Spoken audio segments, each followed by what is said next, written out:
जय जय रघुवीर समर्थ। अनाथादिना कारणे जन्मता है, कलंकी पुढे देव होणार आहे। तया वर्णिता सिणली वेदवाणी, नुपेक्षी कदा देवभक्ताभिमानी। जय जय रघुवीर समर्थ। श्रोता वक्ता श्रीराम समर्थ। जय जय रघुवीर समर्थ। श्रीराम आपल्या सर्वांच्या हृदयस्थ वसणाऱ्या आत्मारामास साष्टांग प्रणिपात करून मनोबोध एक अंतरयात्रा हा श्री समर्थ रामदास स्वामी विरचित मनाच्या श्लोकांचा जो आपण अभ्यास करत आहोत, सज्जनहो, आज आपण त्यातील श्लोक क्रमांक 125 याचं चिंतन अभ्यासणार आहोत।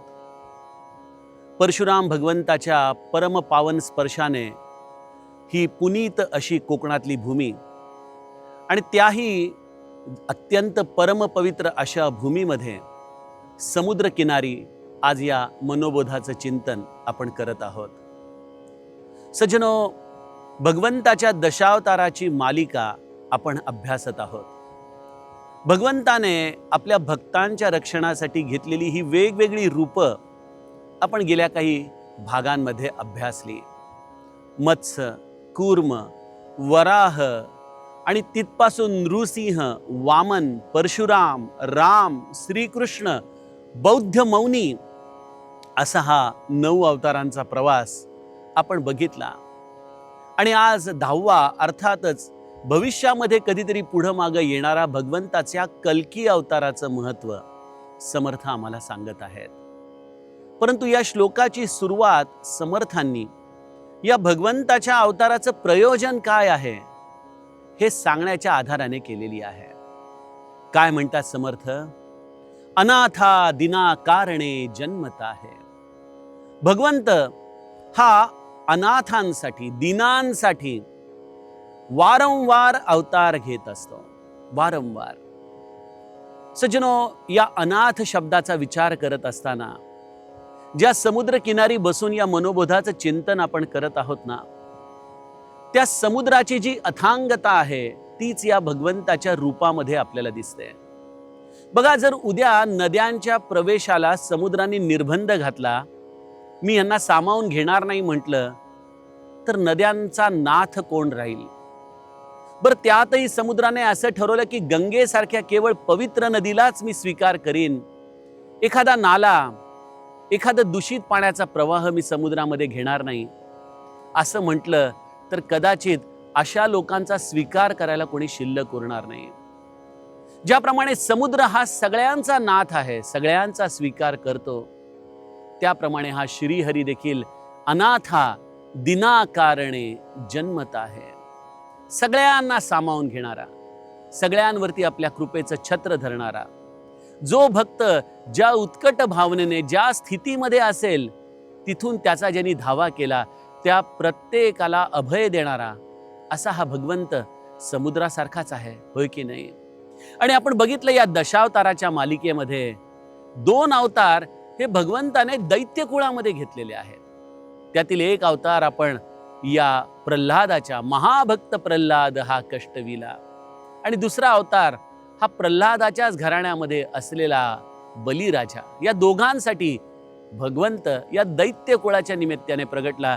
यातूनच हे सिद्ध होतं की भगवंत हा अनाथा दिना कारणे जन्मता आहे। या अनाथ आणि दीन या शब्दांचा स्वामी प्रभू रामचंद्र अर्थात ते परमतत्व आहेच, यात काही शंका नाही। पण गंमत अशी आहे सज्जनो की आम्हा भक्तांना आपल्या हृदयामध्ये त्याच्याशिवाय अनाथपण, दीनपण अनुभवता येतंय का? खरोखर जगद्गुरु तुकाराम महाराज म्हणतात ना, आम्ही भिगडलो तुम्ही भिगडाना, सागराच्या संगे नदी भिगडली, नदी भिगडली सागरची झाली. त्याप्रमाणे सज्जनो, या परमतत्वाच्या साह्याने, त्याच्या संलग्नतेने आम्हाला देखील त्याच्यासारखं वैश्विक व्हायचं असेल तर समुद्राने नदीमध्ये प्रवेश करावा. हा या नदीचा अहंकार कधीच समुद्राला नदी करणार नाही. पण नदीने जर आपलं मी पण सोडलं तर नदी मात्र सागर होऊ शकते. अहो, नदी सोडा, एक पावसाचा थेंबुटा देखील जोपर्यंत समुद्रापेक्षा वेगळा आहे तोपर्यंत त्याला त्याचं स्वतःचं अस्तित्व आहे, त्यामध्ये त्याचा अहंकार आहे.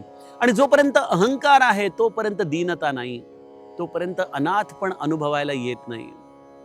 माझं खरंच कोणी नाही रे रामा, आणि जर तू मला पदरात घेतलं नाही तर या जगामध्ये कोण माझा स्वामी आहे?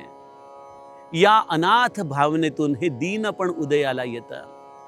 अशा या अनाथ दीनांसाठी हा रामराया, हे परमतत्व एखाद्या समुद्राप्रमाणे आपल्या दोन्ही बाहू उभारून आम्हाला कवेत घेण्यासाठी नेहमी सज्ज असतं. आमच्यासाठी तो जन्म घेतो. या अनाथ आणि दीनतेच्या मध्ये सगळ्यात मोठी बाध्यता आहे ती म्हणजे आमच्या अहंकाराची, आमचं अस्तित्व मिटवण्याची, आपला मीपणा संपवण्याची. आणि भगवंताचा भक्त हा तोच ज्याने आपल्या स्वतःचं हे मीपण संपून टाकलं, आपला अहंकार संपून टाकला. असे केवळ या दशावताराच्या मालिकेपुरतेच भक्त भगवंताला प्रिय नाहीत. आज आणि ह्याच्याही पुढे भविष्यामध्ये ज्याचा ज्याचा म्हणून अहंकार मिटला, ज्याने ज्याने आपलं मी पण संपवलं, त्याला रामाने आपल्यासारखंच करून टाकलं. बघा, मला वाल्मिकी ऋषींच्या आश्रमामध्ये प्रभू रामचंद्र आणि वाल्मिकींचा संवाद आठवतो. त्यामध्ये वाल्मिकी ऋषी रामाला म्हणतात, जानही तुमही, त्याला तोच जाणू शकतो जेही देव जनाई, ज्याला तू जाणण्याची शक्ती देतो. आणि जो तुला जाणतो, जानत तुमही तुमही होई जाई, जो तुला जाणतो तो तूच होऊन जातोस, तुझं स्वरूपच होऊन जातं. तो परत पुनश्च येऊन आपल्या स्वरूपाची त्या ठिकाणी चर्चाच करू शकत नाही, हा द्वैत भावच ठेवू शकत नाही. असं हे विलक्षण भक्ताच्या हृदयाचं अहंकार विसर्जन झालेलं रूप समर्थ आम्हाला या अनाथा दिना कारणे जन्मत आहे अशा रूपाने सांगतायत. सज्जनो, त्यामुळं अनाथा दिना कारणे जन्मत आहे या ओळीचा अर्थ आपण नीट समजून घेतला पाहिजे. खरोखर या जीवाला हा अनाथ आणि दीनपण येण्यामध्ये कोणाची बाध्यता आहे बरं? कोण त्याला थांबवतंय? नीट विचार केला तर लक्षात येईल, जे आपण आपल्या नित्य श्री ब्रह्मचैतन्य महाराजांच्या उपासनेमध्ये म्हणतो ना, तोच आपला खऱ्या अर्थाने शत्रू आहे. अहंकार शत्रू मोठा, सर्वांना जाचतो सुखाशेने. या अहंकाराचा खऱ्या अर्थाने शत्रू जर कोणी असेल तर तो आपणच आपल्या अंतःकरणामध्ये स्वतःच जतन केलेला आहे, सांभाळलेला आहे.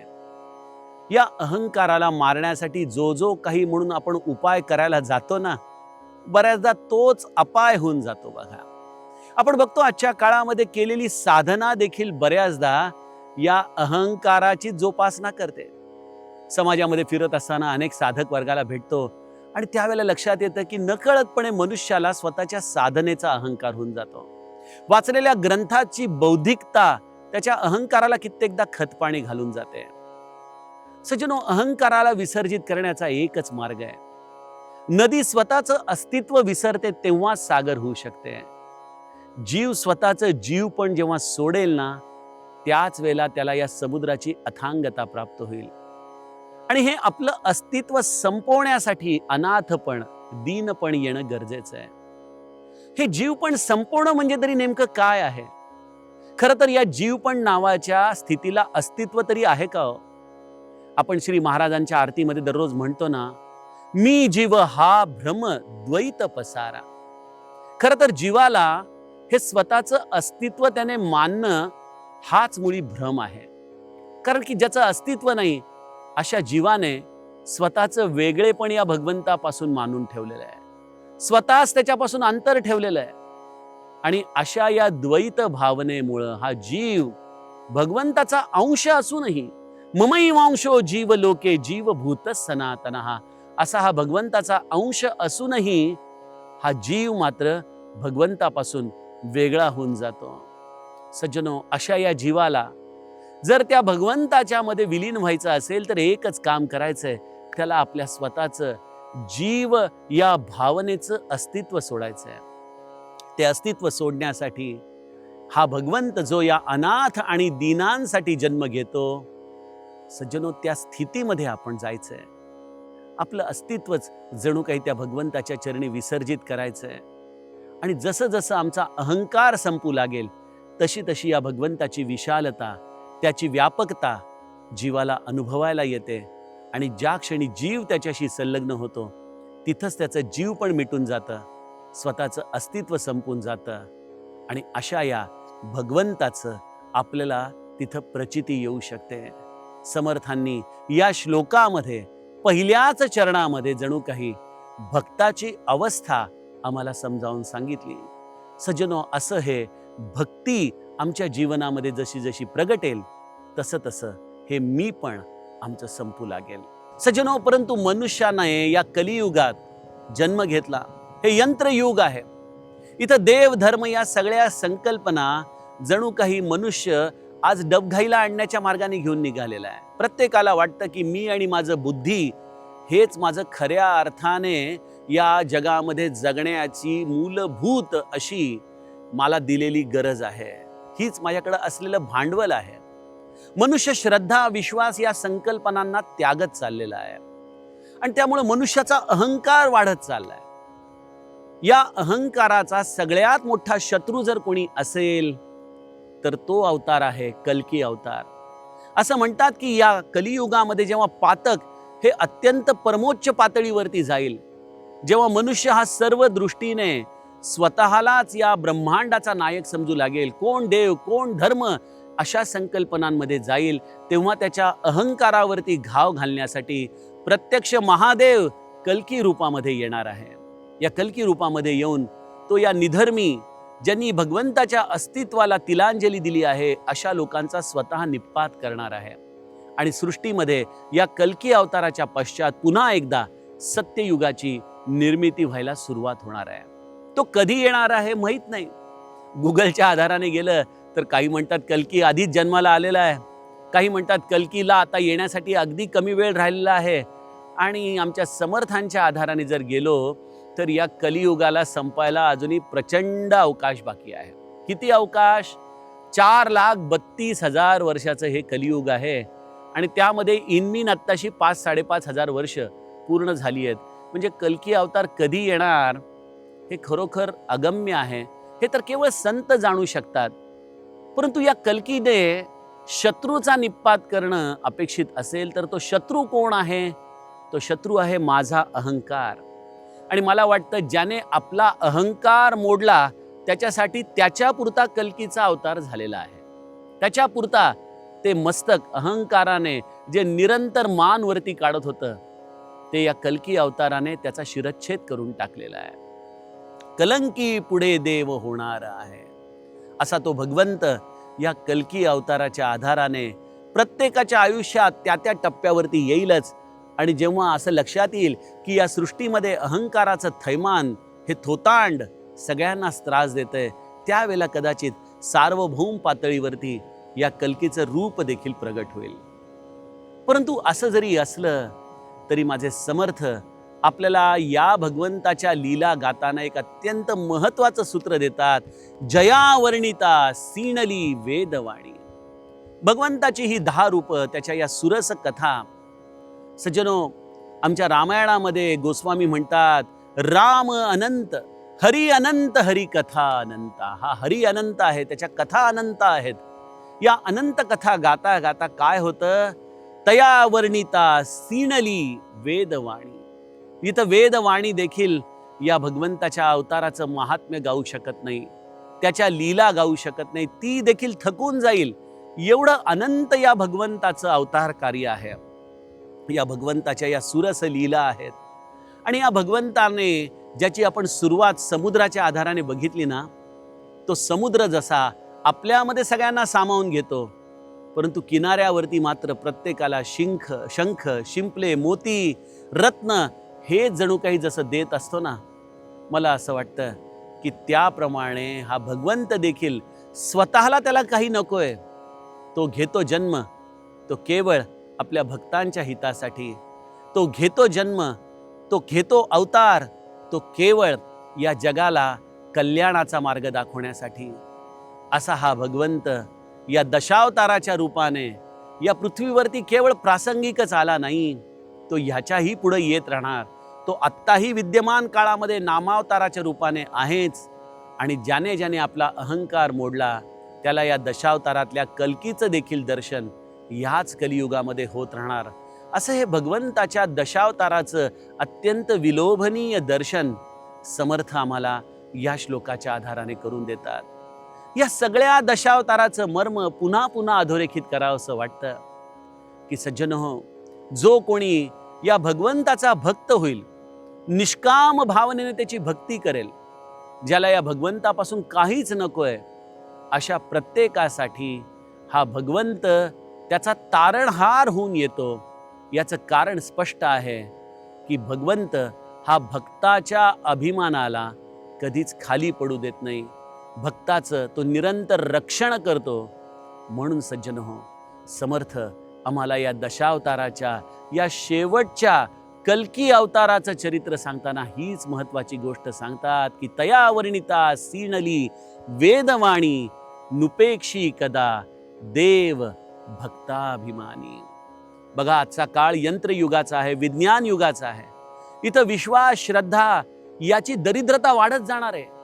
जेवढी जेवढी मनुष्याला साधन सुलभता होईल, जेवढी जेवढी त्याच्याकडे सुबत्ता वाढत जाईल, तेवढी तेवढी त्याची श्रद्धा, विश्वास याची दरिद्रता वाढत जाणार आहे. आजच्या काळामध्ये जर खरं हित असेल तर या भगवंताच्या चरणी आपली श्रद्धा, विश्वास दृढ होण्यामध्ये आहे. ज्याला ही श्रद्धा, विश्वासाची शिदोरी सांभाळता आली, वाढवता आली, त्याच्यासाठी या विज्ञान युगामध्ये देखील भगवंताचं दर्शन, त्याच्या अस्तित्वाची जाणीव हे अप्रूप नाही.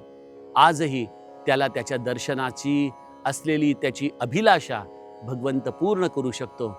गरज आहे आपण त्या भगवंतावरती अनन्य भावाने विश्वास ठेवण्याची, आपल्या अहंकाराचा त्याग करून या दीनतेचा उदय आपल्या हृदयामध्ये करण्याची. त्याला जशी ही अवस्था प्राप्त होते तसं तसं भगवंताचं रूप हे त्याच्यासाठी म्हणून प्रगट होत जातं. अशा या भगवंताच्या या कथेमध्ये या रामसुखाच्या आधाराने जीवन जगता येणं ही खऱ्या अर्थाने धन्यता आहे. त्या धन्यतेचं महात्म्य समर्थ आम्हाला पुढल्या श्लोकामध्ये सांगणार आहेत. सज्जनहो, त्याचं चिंतन आपण उद्याच्या सत्रामध्ये बघूयात. जानकी जीवन स्मरण. जय जय राम.